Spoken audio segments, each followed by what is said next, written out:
Today the task is simple. We're going to be reading my comic section. Let's get into it.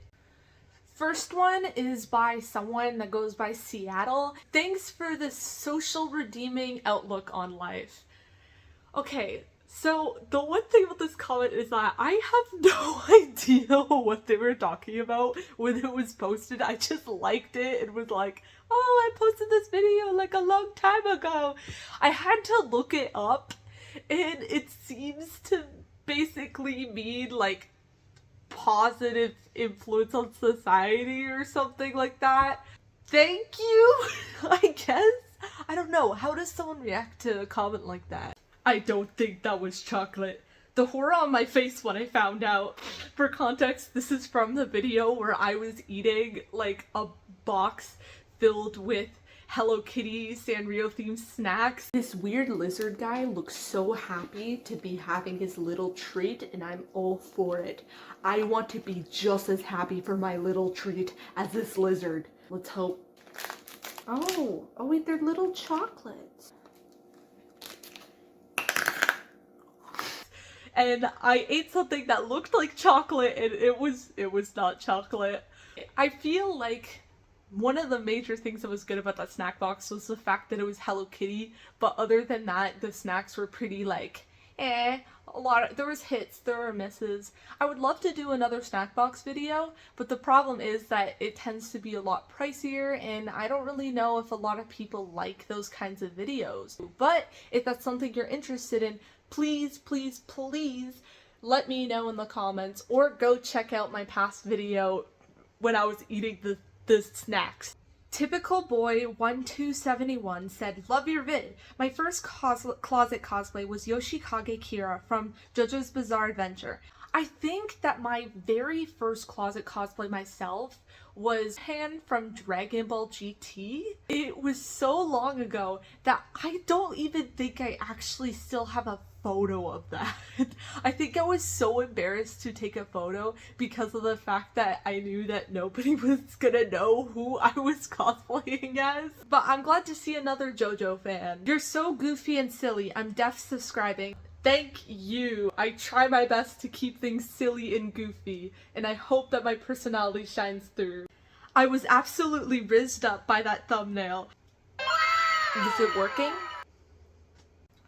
Only Spice Kitty said, over the years of sewing, when I made a skirt, I make it a little bit larger than I need. Then I put elastic band in the waist and add a drawstring.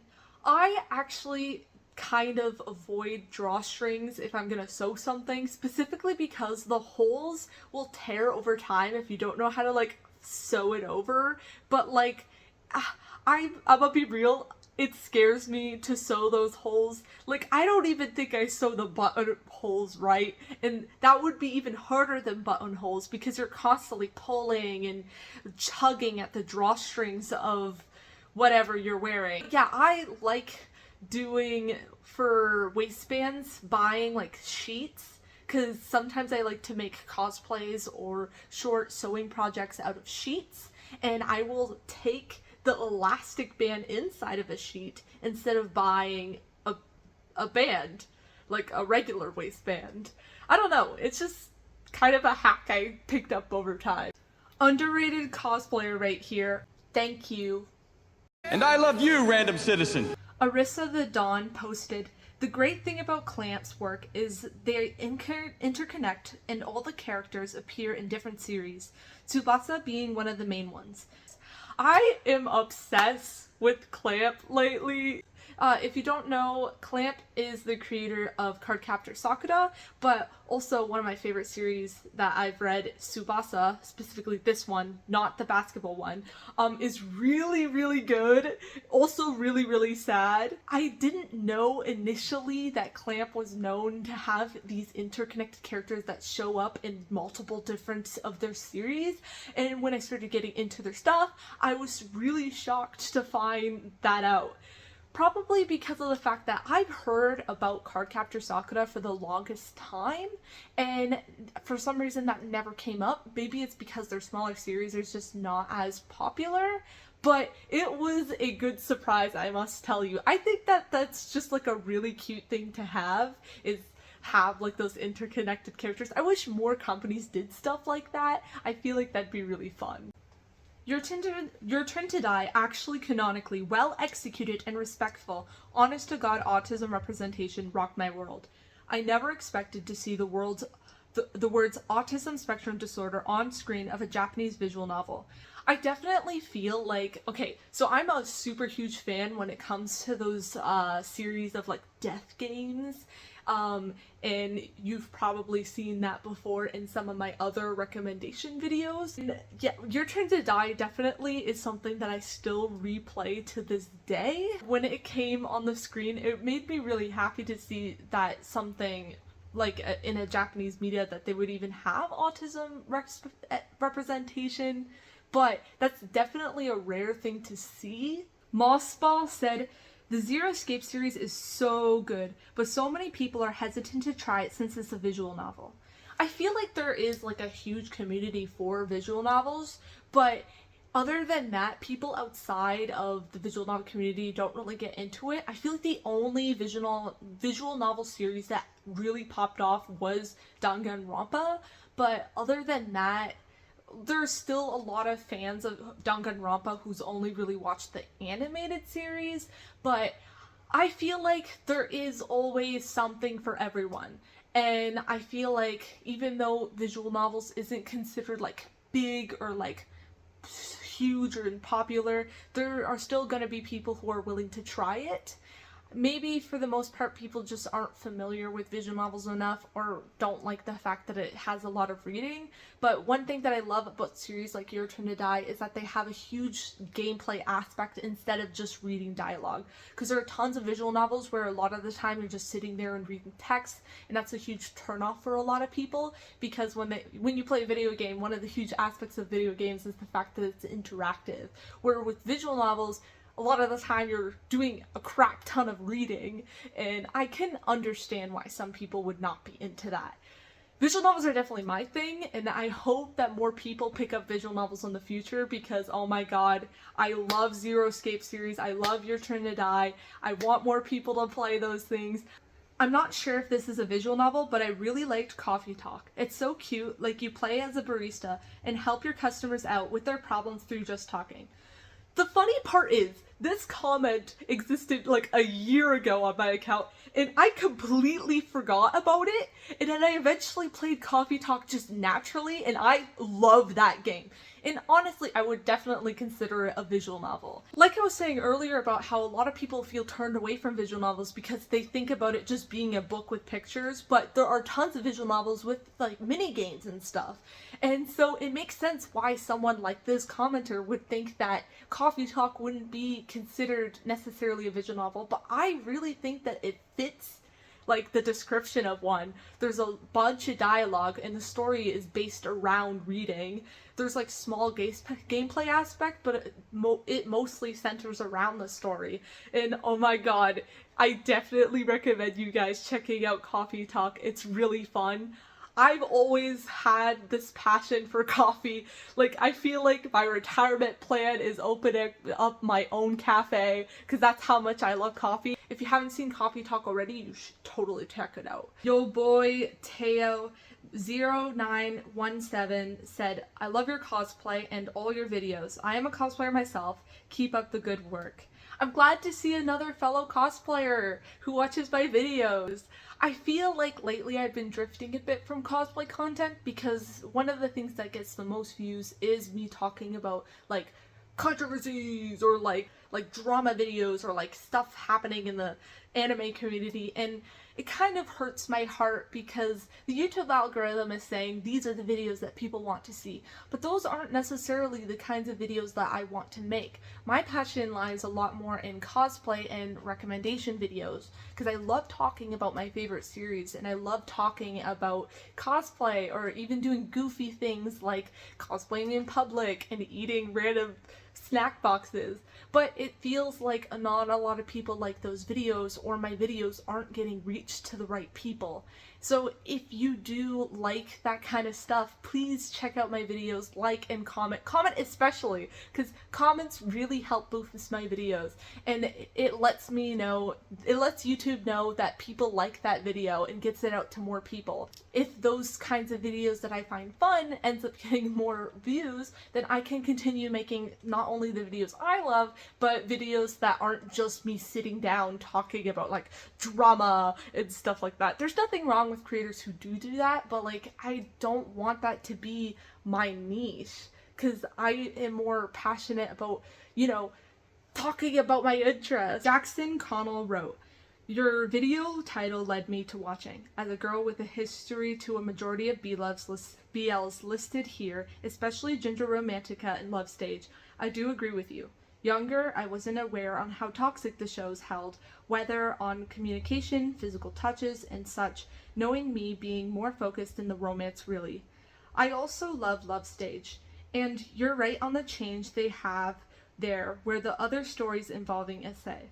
Not only was it exposing as a bad thing, they showed a much better and direct development after the incident between the pair. I feel like there are a lot of like problems with older BL, and I feel there's still some issues in BL, in modern BL, but not as often, at least not with some of the more popular ones, which I'm really happy to see. I know that a lot of people are kind of upset that anime was popular, and they're doing a lot more changes to market with the idea that there's going to be a huge Western audience, so they're going to change their media, which is a lot different than when older anime, they weren't thinking about it being popular with other countries. So there is going to be coming different changes, positives and negatives in that aspect, and I feel like straying away from more, like, from toxic tropes and moving more towards, you know, less problematic things is really nice. I feel like there's nothing wrong with tackling a problematic subject as long as it's clear that it is not okay, or if the whole purpose is to explore it in like an aspect of it being horror. Sometimes just because there is a theme that is in there that might be considered problematic doesn't mean that it can't be handled with care. And I feel like a lot of older BLs, they would tend to romanticize, you know, being taken advantage of, or older and younger dynamics with like huge age gaps, sometimes to the point where an older character is dating a minor, just straight up. A lot of boy loves are written by women, and when boy love characters are drawn, they're not necessarily super masculine in the way something like Bara is. Like, I feel like Bara tends to be written more for men, where BL tends to be written by women with a majority female audience. Like, I don't think there's anything wrong with women consuming that kind of media, because think about it this way. Straight media exists where there's straight people dating, and does that necessarily mean that gay people are problematic for watching, you know, straight people make out? Like, when you really think about that. So when it comes to Yuri and like Yaoi, I feel like as long as people aren't being weird about it, if it was like a real person in real life, it tends to be a little different. But I do feel like it's a really touchy subject, and I don't really feel like I can form a proper 100% opinion on it. But yeah, I feel like everyone can agree that when problematic things happen and it's romanticized or seen as like a positive thing, or like skipped over like nothing ever happened, that a lot of people don't like that. Bad thing can happen, and when characters recognize that it's bad, it's a good opportunity for character development. Dush Crush wrote, "We literally have the same taste, and our origin stories are the same for real.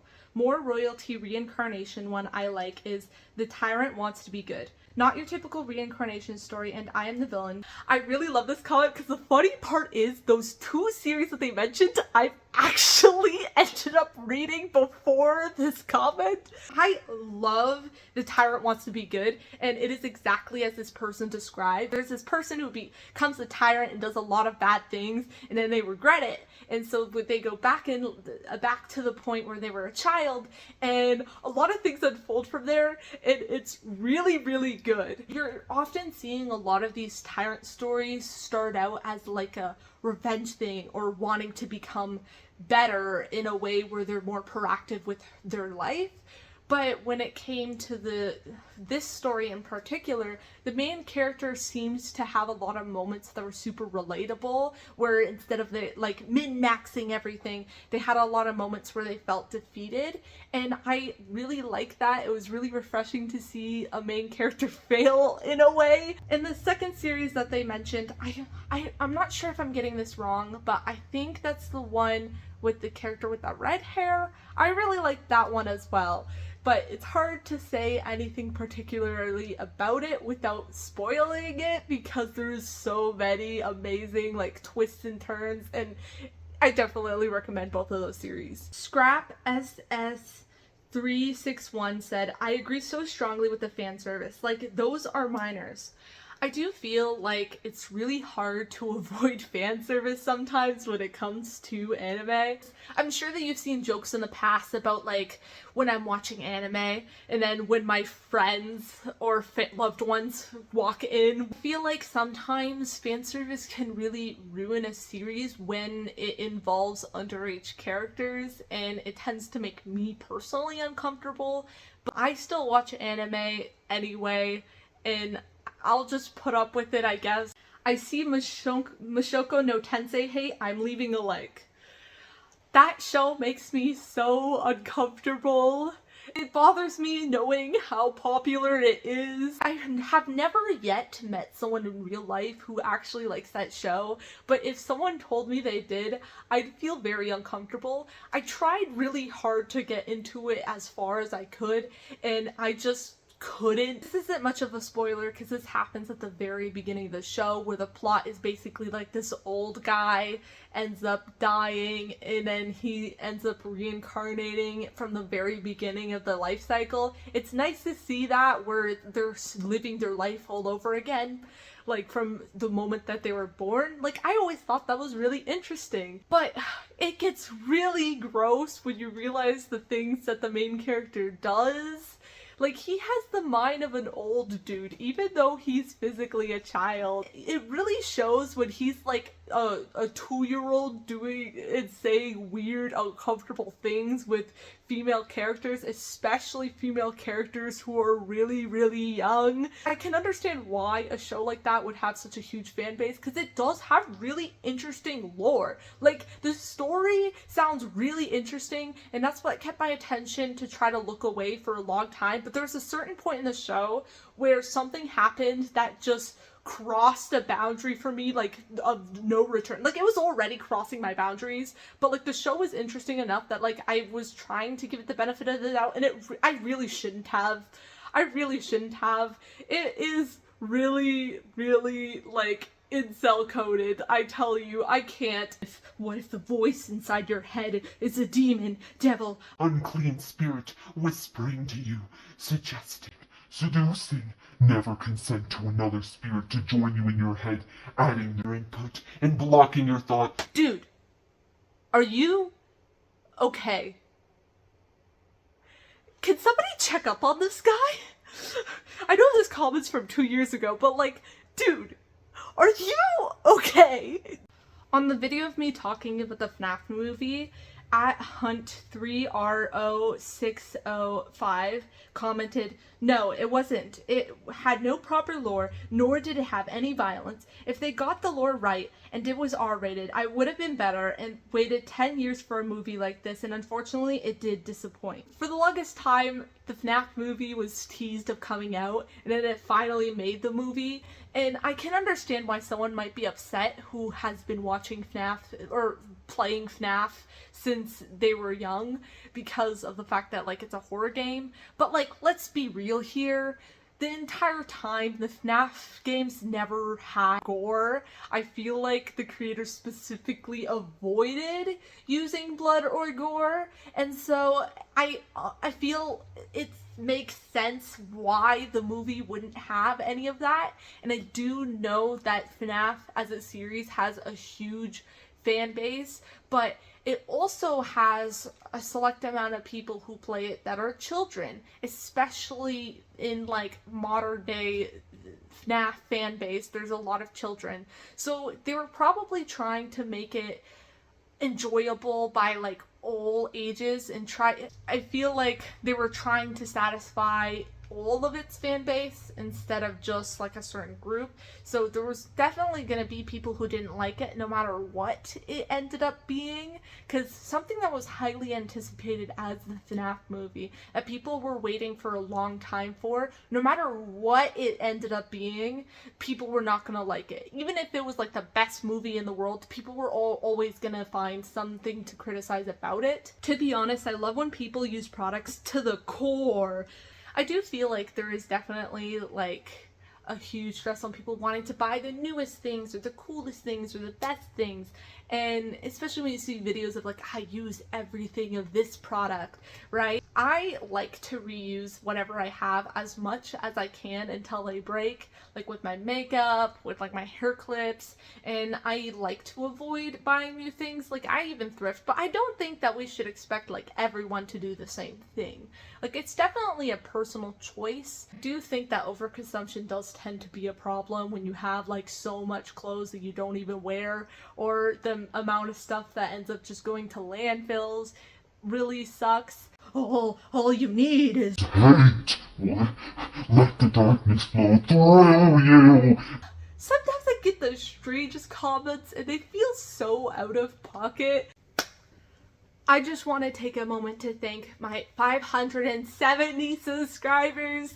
I know that this is a small account, and I don't know if we'll ever end up reaching 1,000. I hope we do, but it makes my heart happy how much people comment on my videos, especially when they give me their own recommendations or when they give me their own perspectives on a lot of the topics I talk about. And if you like my videos, please subscribe. I am really happy. I feel like we're fostering our own little community. I do want to say something briefly about my video talking about the anime man situation. I know that a lot of people didn't like that, but I also feel like a lot of them didn't watch it all the way through. Not once did I ever try to insult the anime man. I know that he is a very big community, and I don't encourage anyone of going out of their way to insult someone.